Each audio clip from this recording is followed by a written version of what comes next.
Hello everyone and welcome back to the Common Sense Crypto channel. As with you always, this is Rich doing another video today. So I hope you're all having a wonderful day today wherever you are in this great world. We're going to talk about how the banks are going to steal your money. Now, as long as you've been in crypto, you've always heard people talking about the greatest wealth transfer in our lifetime. That's about to happen, where all of the boomers' money goes to the millennials and so on. But a different type of wealth transfer is also going to happen. It's called bank bail-ins. And everybody thinks that they're covered up to $250,000 by the FDIC. I'm going to show you how the FDIC is not going to make you whole once a bail-in happens. So let's get started. And this video should also give you another reason to put your money into crypto, not in the bank. Banks to steal your money. 63 countries implement Basel III bail-ins. But in a bail-in, banks use the money from depositors and unsecured creditors to help them avoid failure. This also includes depositors whose account balances are more than the FDIC insured limit. Banks have the authority to take control of any capital that fits the criteria per the law. Investors with accounts that exceed the $250,000 insured limit may be affected and should monitor the performance of the financial markets and financial sector. Ensure that chosen financial institutions are financially secure and stable. Spread the risk by diversifying money and assets. Keep balances at or below the $250,000 limit. Avoid banking with any institution that has large derivative and mortgage books, which can be risky in times of crisis. So they're telling you, you will be fine as long as your money is under 250K. And that's why most people would say, well, I'm fine. My money's safe in my bank account. But when is this going to happen? When can bail-ins start? So the implementation of the final components of Basel III, known as Basel III Endgame in the United States, which began in 2017, is set to end in 2024, with the regulations to take effect in July of 2025. So Basel III is not going to take effect until next year in July. So let's look at the FDIC's balance sheet below. FDIC only has $125 billion securing $9.9 trillion. That's only 1.26%. FDIC may be able to protect the depositors at SVB, but it won't be able to do it if a few other banks fail. So think about it like this. What are they talking about all the time? They're talking about the banks collapsing and getting consolidated into the much bigger banks because it's easier to onboard a handful of banks to a CBDC when the digital transformation happens. So you already know more than a handful of banks are going to collapse. It's also part of the Great Reset. So FDIC can only cover 1.26%. So think about it like this. If you have $1 million in a bank and all of a sudden your bank collapses, but then the bank down the street collapses at the same time, and the bank beyond that bank also collapses, you're not getting your $1 million back. You're not even getting $250,000 back. And this is what the FDIC doesn't want people to know. This is also what Janet Yellen doesn't want you to know. She wants you putting your money in a bank account week over week. The FDIC cannot make you whole. Meet the Chinese typhoon hackers preparing for war. Now, all of a sudden, there's talk about all these Chinese hackers all of a sudden. Of the cybersecurity risks facing the United States today, few loom larger than the potential sabotage capabilities posed by China-backed hackers which top officials have described as the epoch-defining threat. They already say Chinese hackers are positioning on American infrastructure in preparation to wreak havoc and cause real-world harm to American citizens and communities. Now, we also know that during the Great Reset, there's going to be massive cyber attacks.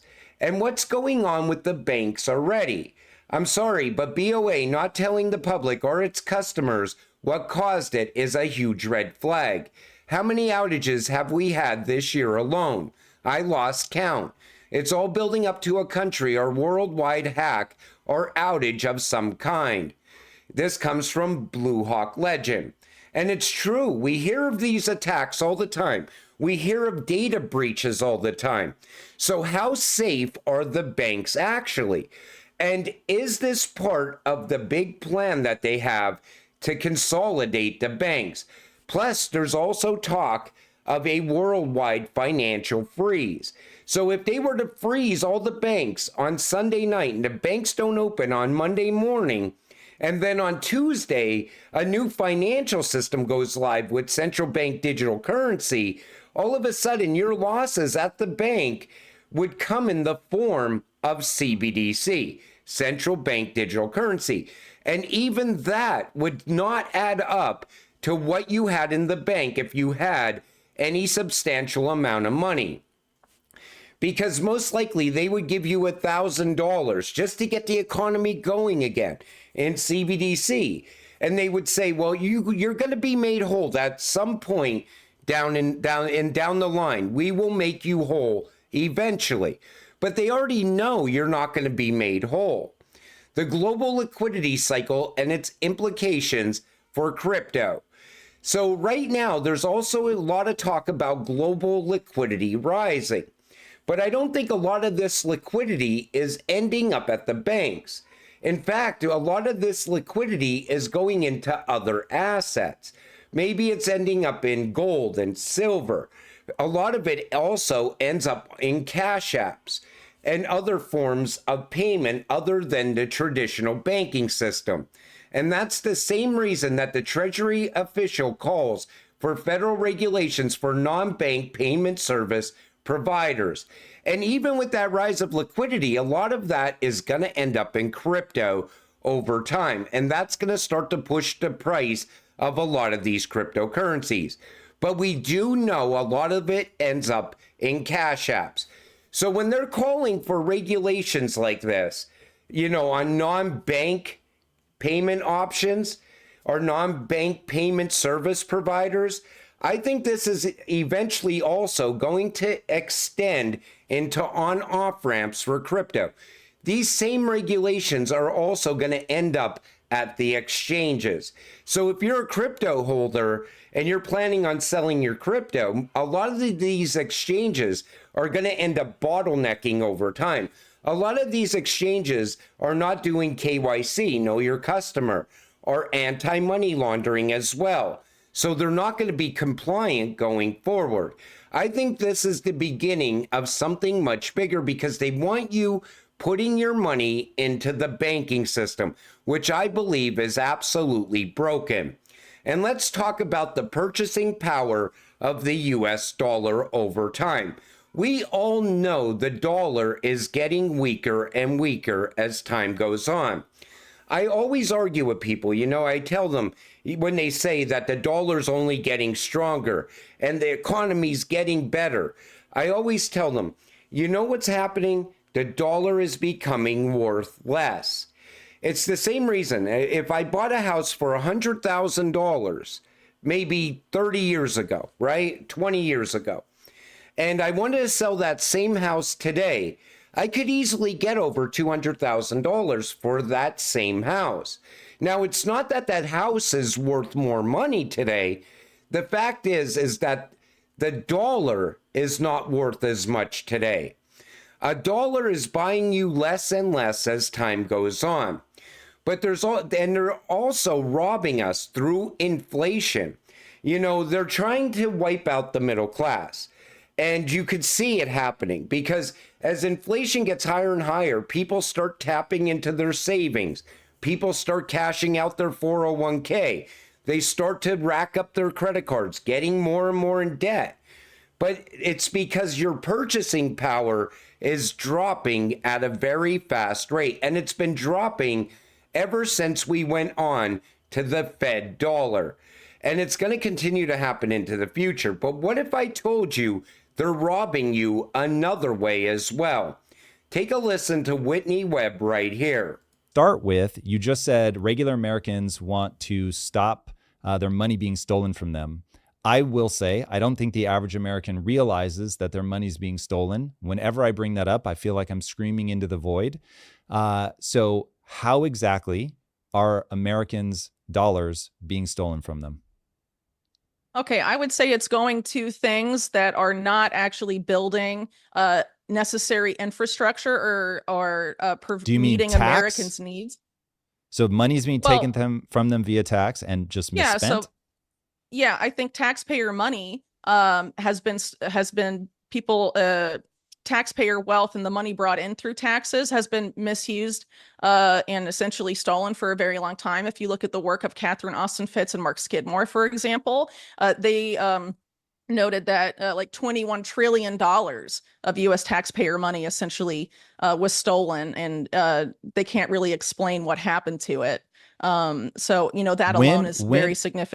So think about that. $21 trillion just disappears. Just like that. Gone. And that's your tax dollars. It's the same reason I kept saying, this tax system is broken as well. We pay into taxes, right? And a good look at this is we're sending billions of dollars overseas, Ukraine, other countries. But then we have a hurricane here in the United States, and all of a sudden we're going to give these people $750, and they have to pay that $750 back. Now, how is that right? Because those same people that they're giving $750 to are the same people paying into the system. But they've been robbing us through taxes for years. And once this starts to rise, look out, because most people are going to be out of work very quick. So you see, iRobot 2035 and WeRobot 2024.